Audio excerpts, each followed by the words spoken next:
All right, well, I will turn it over to Josh to introduce our speaker and our program for today. Yeah, so our program for today is Peter Fry. He is the executive director for End Poverty, a nonprofit based in Washington, D.C. I do want to thank him for being here with us today. He is spending the pandemic out with family in Ireland. Is that right, Peter? Ireland, yeah, still there. So I thank him for staying up. It's actually, I think it's past 11 o'clock there at night. So thank you for staying up with us. Given with all the negatives of Zoom, like the technical difficulties, one positive is that we can have programs that we normally wouldn't have. But a little bit more information about Peter. Peter comes from a diverse background in nonprofits focused on international poverty, marketing, business development, and construction management. He has long held a passion for promoting entrepreneurial solutions to poverty, so End Poverty is a natural fit. Before moving to Washington, D.C. to join End Poverty, Peter worked for many years in Hong Kong and the Philippines with an organization focused on community-based poverty alleviation through slum churches. He was trained extensively in management philosophy, fundraising, and business development. He and his wife live in Reston, Virginia, with their child, Liam. Peter holds an MBA from the University of Manchester, a bachelor's degree in construction management from Dublin Institute of Technology, and a certificate in fundraising from New York University. Over the past 15 years, he has visited some of the poorest nations in the world and witnessed personally the devastating effects of poverty. Compelled by what he has seen, he has dedicated his life to working alongside some of the best faith-based poverty alleviation nonprofits around the world. If you can all please give a warm welcome to Peter Fry.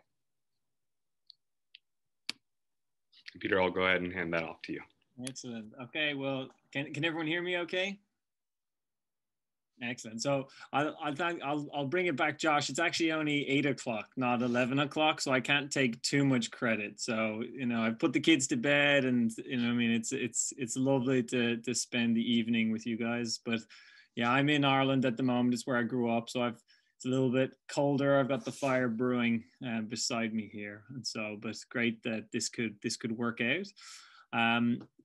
What I'm going to try and do here is just to kind of facilitate a conversation. I know I'm the newbie here, and thank you for letting me join you, but I'm hoping to kind of share for around, I think it's 20, 30 minutes, Josh, is that correct? Yep. Okay. And so what I've sort of laid out is just going to kind of give you a little bit of an overview of our mission and vision, who we are, who we're serving, our operating model, and kind of perhaps talk you through a few case studies, a few examples of people we're working with, and then probably kind of segue into perhaps sort of maybe some brainstorming or just sort of sharing a few ways of where you could possibly help or get involved.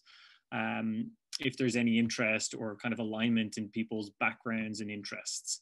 I'm not sure how you guys facilitate it normally, but please feel free to interject or raise your hand or ask a question, because I'm sure it'll be a little bit more interesting if we create a bit of a dialogue rather than me rambling on for the entire time. Although I'm more than happy to do that.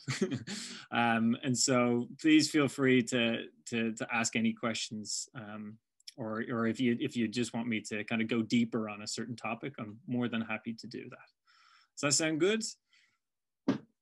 And so, so Josh kind of gave a little bit of my background, and so just kind of some added context. I grew up here in Ireland, but my father was a surgeon from Ireland, and so he actually brought the family out to Zaire, to the Democratic Republic of Congo, in the 80s, and so.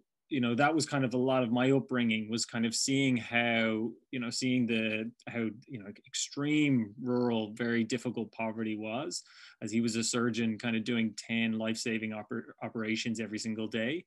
But he moved back to Ireland with my two older sisters and my mother, and I was born a few months later. And so my whole life was us living in Ireland, and he actually gave up surgery. He started his own business. And then he would fly out to the Congo maybe 3-4 times per year, because the way he saw it was the work needed his expertise, but also it needed his finances, right? And so he was trying to balance what are the most urgent needs.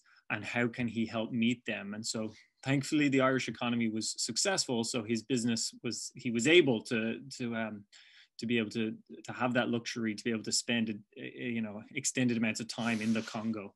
But that really became obviously became a role model for me, but just as a way of how to do poverty alleviation, the kind of intersection of business, but also kind of aid and actually meeting extreme needs as well. And so my life's sort of taken a variety of turns through finding out what are my best skills and what are the best organizations out there that I can work alongside that are truly making a dent in alleviating poverty. Because although we are making great progress, there's still so much, so many more needs out there that need help with. And so I ended up in Hong Kong and the Philippines, and then now I'm with End Poverty, which is headquartered in Washington, D.C., but our work is located all around the world. The organization was founded in 1985. And so to give you a little bit of a clue into my age, it's older than me. And so End Poverty was founded 6 months before I was born. So if anyone's quick, you can do the math there. But the organization's worked in 37 countries around the world and has put $25 million to work over the last couple of years. And right now we're currently serving around 408,000 entrepreneurs around the world at the moment. And so we're a faith-based organization, and our vision is to see economically and spiritually empowered individuals, families, and communities around the world. And so to give you a bit of context, so that's a little bit of my background and a little bit about the organization. To give you a context of the people that we're serving, the majority of the people we're serving are living on less than $4 per day. 80% of them don't have running tap water. 24% of them don't have access to a rainy day fund. So we're truly living on a day-to-day basis without any, and this is data taken pre-COVID. So you can imagine it's a lot worse. 48% would be illiterate.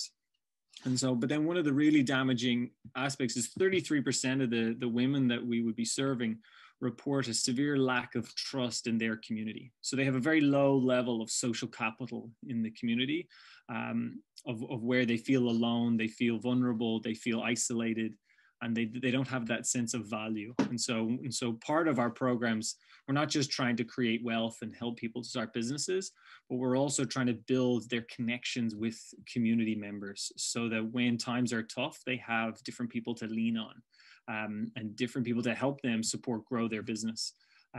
But also when times are difficult, or when abuse is creeping in, or when challenges with children are coming in, it's making sure that the poor have a solid social network that will be able to help them get through that. And I think the world is becoming a lot more aware of that. It was especially the developed, and for ourselves in our in some ways the luxurious lifestyles that we have, we've noticed that when social capital goes down through the pandemic, actually, of how vulnerable we all become. And so it really has become an issue that has become so important. To give you a kind of some details on regards to what we do, we've learned a lot over the last 36 years, and we've had many failures along the way, but one of the key learnings that we've found by implementing strategies and programs that are helping entrepreneurs and helping orphans and widows, one of the key kind of elements that we've learned along the way is how do you give power back to the parents? One of the most critical elements of sustainable economic growth is actually building ownership and creating empowerment, where parents and individuals are part of the solution, and therefore are kind of the key ingredients of actually developing that strong foundation. And so, because there really is no magic bullet, there's no silver bullet for alleviating poverty that can just be picked up and replicated around the world. There's different countries have been able to, communities, villages, families even, have been able to figure out ways to get themselves out of poverty. But one of the most important elements is actually is empowerment, and is how people are being part of the solution, and are being included in those decisions. And so You know, that's one of the most critical parts that we've found. And that's why we've based our solutions around entrepreneurship. You know, we're very much so an entrepreneur-centric organization, where we believe entrepreneurs are the key to alleviating poverty. And as they create jobs and as they nurture both personal and spiritual development amongst their employees and their colleagues and their neighbors, then they create a sense of achievement and success that can be a backbone of society. And so one lady I met in Kenya was a lady called Stella, and she was successful. She got herself out of a slum, and she was now working at a local bank. But on the evenings and through the weekends, she had actually set up her own salon kind of training session for young girls who were extremely at risk in the largest slum in Africa, in Kibera. And so she had around 50 young girls coming every single day, where she would be teaching them, and she would have different people that she would employ personally, of getting them kind of trained and certified to be able to get them jobs in local salons. But one of the most important part is she was equipping them and training them with skills, and actually with skills that would then help them to become employable.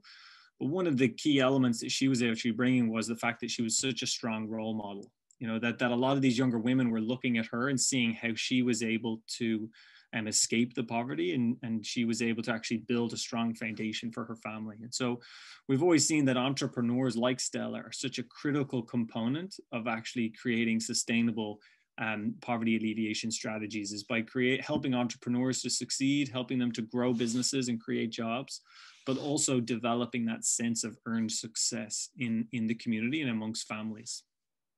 And for Africa in particular, the average age, and well, I guess maybe I'll stop to ask a question. So does anyone know kind of any of the average ages of Kenya, Uganda, Bangladesh, or kind of any kind of a rough indicators? Any guesses? Anyone want to jump out? I think they're probably extremely on the younger side of the age spectrum would be my guess.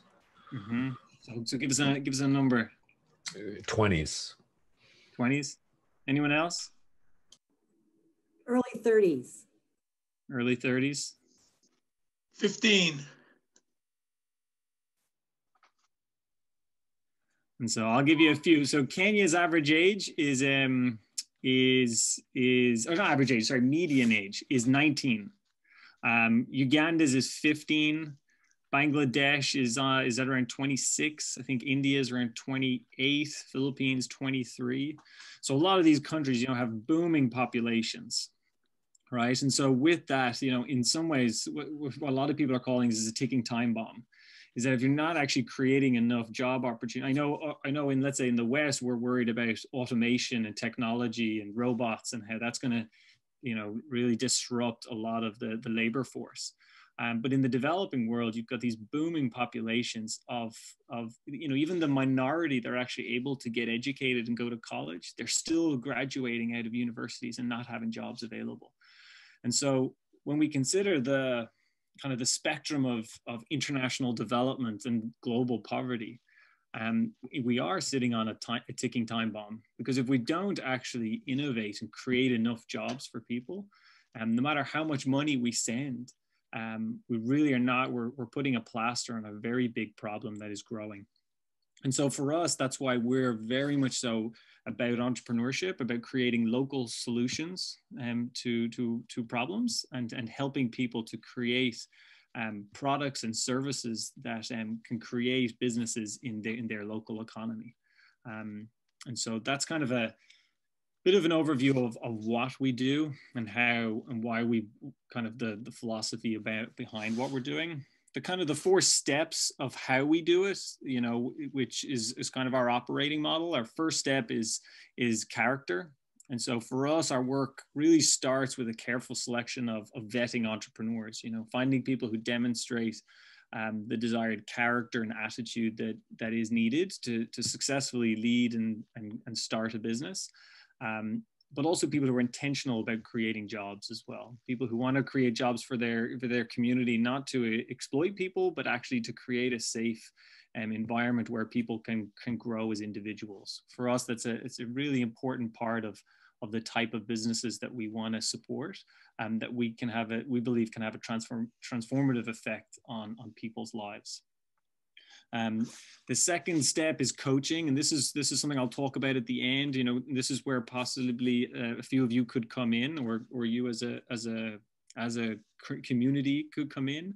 And so research shows that one of the most effective ways to help a small business grow is access to knowledge and other experienced entrepreneurs. And so I'm sure any of you on the call today who have their own business will know that kind of as they've gone along and learned through the valleys, but also through the mountaintops of just the different advice that they've had from people who have kind of charted those paths before. And having other mentors and coaches to walk alongside you in your own entrepreneurial journey is kind of, as research shows, that's actually one of the most effective ways to help someone grow a business. And so capital is so important, and customers are critical, your business model, all of those elements are so critical, but having the advice of other entrepreneurs and business coaches is one of the most critical aspects for businesses to effectively grow.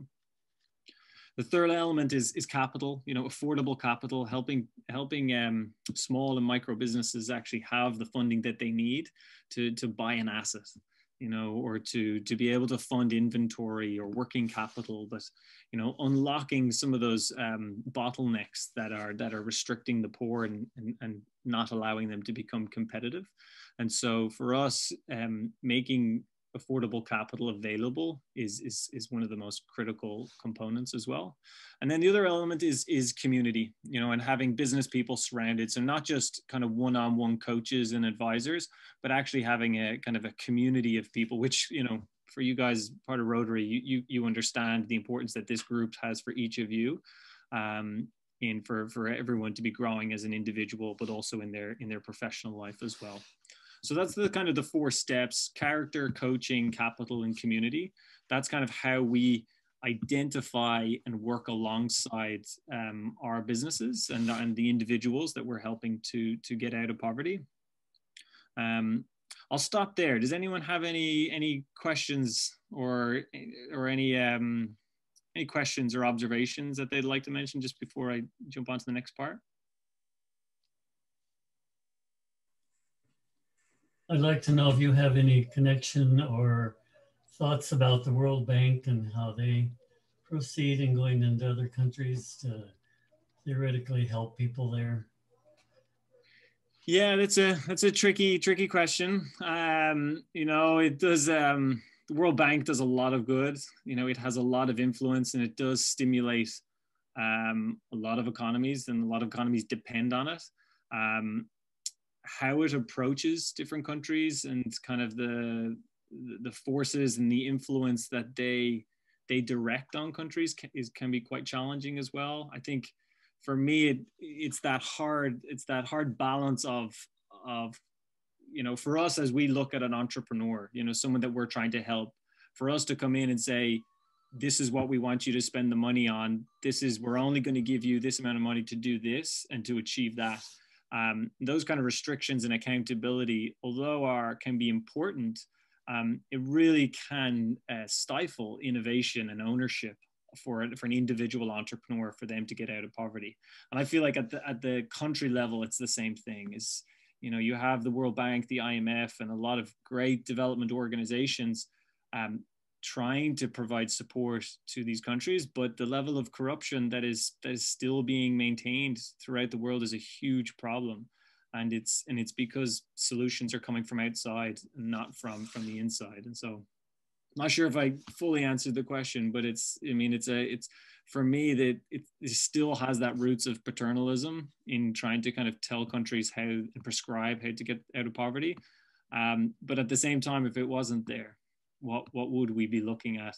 And, you know, the decline in poverty rates around the world the last 30 years have been pretty tremendous as well. So I don't want to point the finger, but I'd love to see more ownership and more seats at the table for the developing world.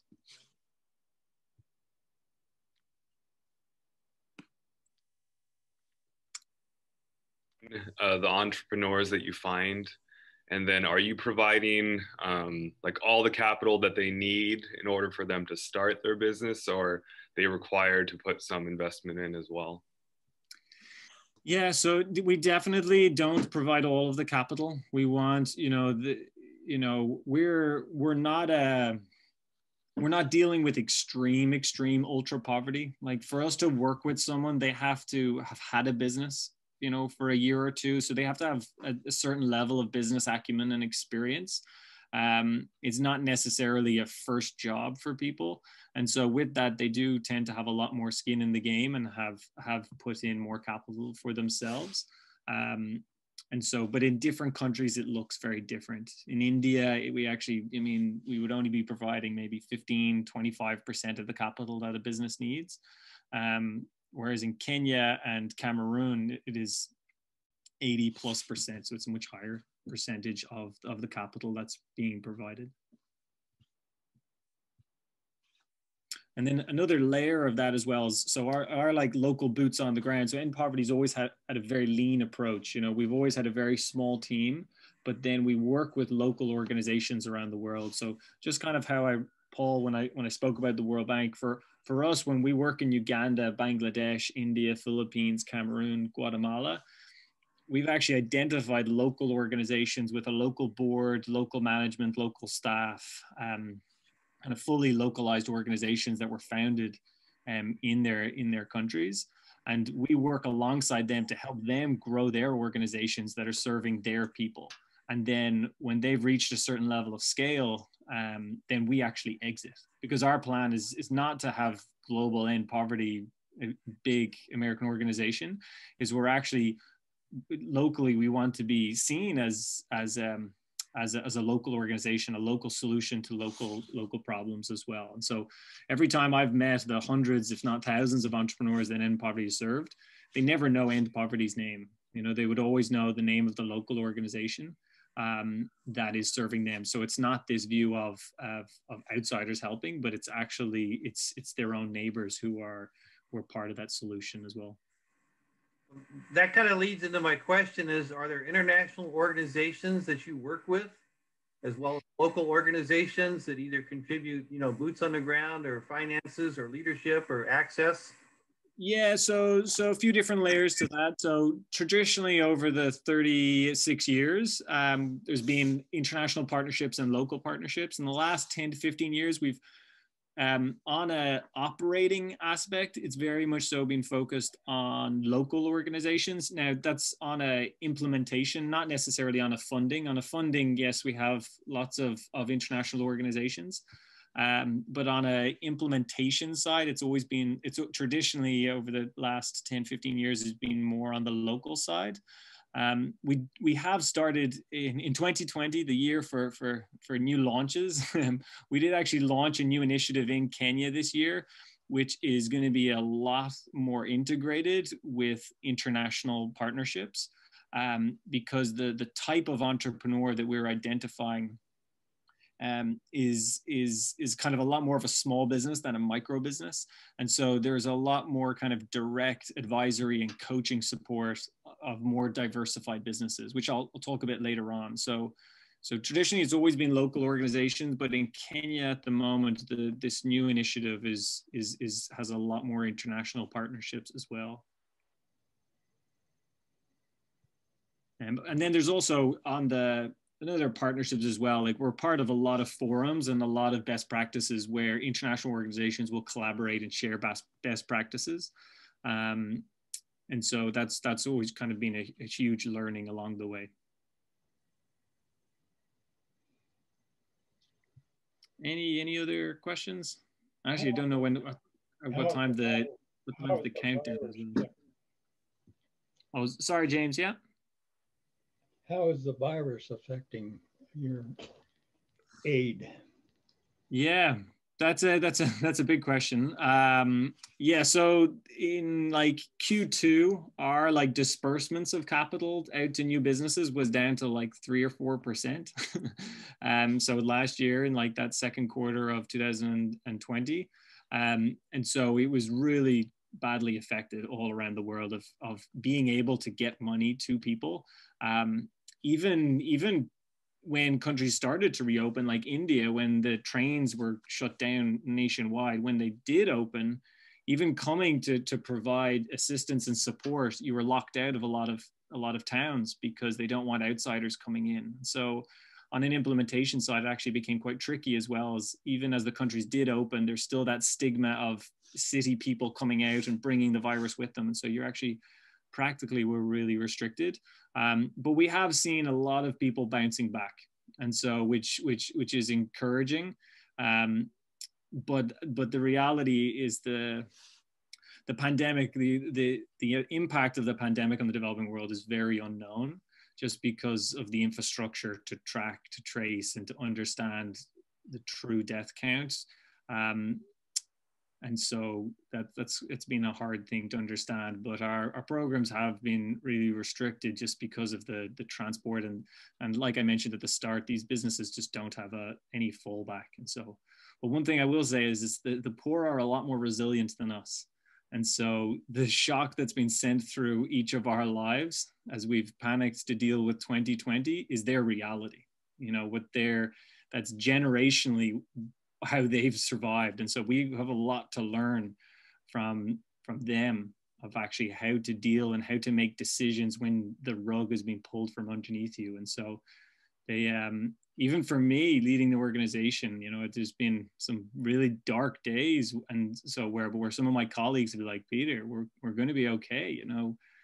Like my countrymen, we know how to get through this. You know what I mean? This is our reality. And so we're always dealt with this.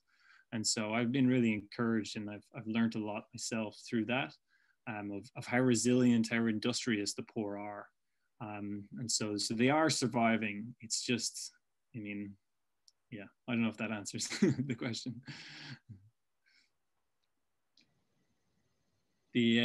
Well, I'll keep going here. I don't know. Do you guys finish at the top of the hour? Is it, or do I have like 4 or 5 minutes left? Is it? Yeah. Okay. So let me, I was going to share kind of just sort of a quick story and then sort of transition into a few things. So just to kind of give you guys a little bit of context around the partnership, and especially the Kenya initiative that I kind of just mentioned. And so one of the businesses that we just started working with towards the second half of 2020 is a business called Pure Planets in Kenya. And so a gentleman called Richard, who was an engineer and a machine builder, founded Pure Planet Recyclers in 2015. And his passion was very much so to create jobs in his community, but also to create more environmental awareness, just because of the huge urbanization in the developing world, but also the very poor infrastructure to deal with recycling. This business, if anyone has traveled around the world and seen a lot of the informal settlements or seen any of the dump sites, there's actually communities of people who will live on dump sites just because they get paid to sort through the trash and actually find like copper or tin and plastic, and they get paid cash. And it actually is a little bit of a better income because it's cash than, let's say, some of the other jobs available, but it comes with a huge social stigma of living on a trash dump site, but also then huge health risks as well. But Pure Planets is really Richard in that business is really trying to change that and create quality jobs and good working environments. And so over the last 5 years, he's created 22 jobs and 300 indirect jobs of scavengers and people who are going out there. And so when he approached us to work with him, he had, and so you can tell that's a little bit different to a traditional micro business, which has maybe 1 or 2, maybe 3 or 4 employees. Richard's business has 22 plus 300. So it's a little bit larger, but there's a huge potential to create even more jobs for people who are living in desperate situations. And so part of our coaching and capital element of our operating model was to identify bottlenecks of how we could help Richard to grow his business, create more jobs, and create a better working environment so that his employees could get out of the poverty that they're trapped in. And so we engaged 2 local coaches, one of them who had experience in manufacturing, and she helped kind of analyze the value chain to understand how could you make his systems a lot more effective. Another one had kind of financial modeling experience and sort of helped kind of look through the financial systems to help improve the business. And so in the last 3 or 4 months, the actual, with the same team, the productivity or the efficiency of the collection of waste has actually grown 66%. Just sort of through how kind of optimizing the value chain and helping Richard to create better work practices and systems, and even kind of a cleaner work environment for his employees, and kind of helping them feel part of the team and feel valued. The output has actually increased 66%. And so not only is the business able to become more profitable, but the pride of the employees is growing as they feel part of this business that is actually going somewhere. And so there's kind of a lot more to go through of kind of where they're going and how we can help them to double, triple, and hopefully be able to employ 1,000 people, etc. But part of what we're trying to do with Richard is how do you help continue to coach and advise him to grow his business and improve the lives of each of his employees? How do you help him build out his team? How do you help him acquire, better equipment and machinery? How do you help him expand to different communities and franchise, or etc.? And so part of what we're doing with him is that was sort of phase 1, and now we're looking to how do you help this person grow his business? And so in Kenya, we're replicating that with someone who makes leather journals. Actually, I have one here, right? So she's a leather manufacturer, right? And so we designed this with her, which is kind of just like a little notepad that she's been selling internationally. And so, but kind of helping her develop an e-commerce strategy. And so that's kind of when I can't remember, was it Paul who asked me about the international partnerships? Like, what's one kind of advisor and coach we're looking for is someone who's successfully built an e-commerce business, who knows about how to actually sell products online. That could be a huge benefit to help someone like Grace, who has a team of 20 kind of at-risk girls in downtown Nairobi. So that's kind of, knowing that we're kind of getting closer on the time side of things, that's kind of gives you a little bit of the operating model of character, coaching, capital, and community. But then kind of with Pure Planets, it was kind of a fast overview of sort of, there's a gentleman, a local Kenyan, who is trying to solve this problem locally and create jobs for very vulnerable population. But how through providing capital to provide equipment and machinery, can we help then create more jobs for 20, 30, 60, or even 1,000 other workers by helping him grow his business? And for us, that's how we believe is one of the most critical ways to actually end poverty is by helping people like Richard create businesses that are transforming the lives and helping people to have access to a quality job, which can then improve their own families, their own marriages, their own parenting, but also, like I mentioned about that growing population, is creating jobs for the youth, which is exploding. And so a few different kind of ways, if people are interested to learn more, I can share my email address. Our website is endpoverty.org. But we are looking for advisors with specific experience. It's like Tom, who's learning how to become a farmer. One of the businesses we're looking at is doing animal husbandry. And so to have someone who has that type of experience of understanding the best practices in that industry to help a certain local business in Kenya expand their business, that would be lending your skills and your experience that you've accumulated over your careers, and being paired with an entrepreneur would be hugely valuable. Sponsorships, funding of actually kind of helping to provide the capital that these businesses need to succeed could be important. Or we do like workshops. We haven't obviously been able to do them in person at the moment, but from workshops of just sort of like incubator, accelerator type one-on-one coaching. And so I can map it all out, with anyone who is interested, and sort of share a little bit more of what we're looking at. But hopefully that kind of gives you a brief overview of how we are trying to alleviate poverty, but also how perhaps any of you could be involved and sort of lend your time and your skills and experience, or if it's a funding relationship that you'd be interested in as well. And so I'm not sure how much time you have, but I'm happy to answer questions, or happy to take it offline if anyone is curious as well. Well, I have two questions. One of them is, do local customs and beliefs inhibit what you're trying to do? No, not really. Well, because one of the things is we're all through local organizations, and everything is adapted to a local context. So exactly, being a Christian faith-based organization, you would think that in Bangladesh, for an example, the Christian population is less than 0.3%. Yet the name of the organization locally is Christian Services Society. And so everything is very much so, very respectful and very localized, so that it's not being paternalistic or proselytizing, and it's very much so adapting to our to living out our beliefs and our values, but not doing that at the expense of another culture, etc. And that's our founder actually was a pastor who came back to the States and was like, I mean, I'm preaching and I'm evangelizing, but people are dying out there. And so I need to create jobs for people, and I need to love these people before I evangelize to them. And so we very much so have carried that belief onwards. Is we believe that's part of our values, but we want to make sure everything's being localized as well.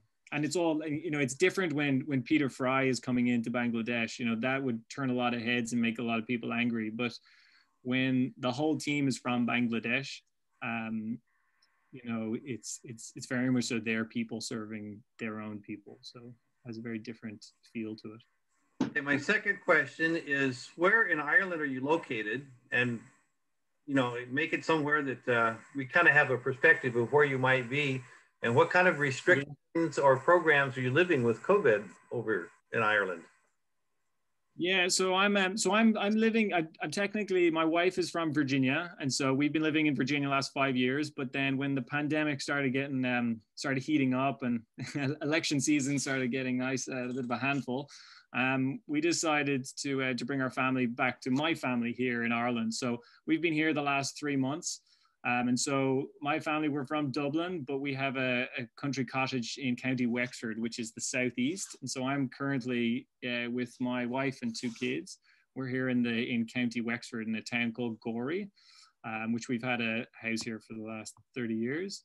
But End Poverty's programs are not here. It's just more, I'm here at the moment to see out the pandemic with a little bit more of a better garden. And so if I opened up that curtain and it was daytime, you'd see a huge kind of open farm fields and forest, which has been a little bit more fun for my 1 and 3-year-old to run around. And so that's kind of where we are, but we're actually going to be moving to Kenya in 3 weeks. And so now we'll see what the pandemic holds of especially all these new strains and that kind of stuff. So we'll be in Kenya for 6 to 12 months, and we'll play it by years. But Ireland for the pandemic, and so Ireland at the beginning was very bad, but the last 3 to 4 months has actually locked down very significantly, and with a lot of restrictions. And so actually it's been doing a lot better up until 7 days. But if it gives you some context, I've been here for 2.5 months, and I've seen my immediate family and 1 other friend. And so, and that's not just because I have a 1 and a 3-year-old and a full-time job. And so it's been restricted a lot. And partially it's because of Northern Ireland. And so Northern Ireland is part of the United Kingdom, part of Brexit. And so they have very different restrictions and policies around fighting the pandemic than the Republic. And so there's talks of a lot of leakage of a lot of the people coming up and down from North, like if someone's living in the Republic but sending their kids to school in Northern Ireland, and businesses coming up and down without a border. And so it's been, as Ireland's been on hard lockdown, it's been hard to keep the cases low because the North has been very high, just like as you're probably reading about the United Kingdom, which is in the top 10 for deaths around the world. And so that's a little bit of an insight into the pandemic from the Republic.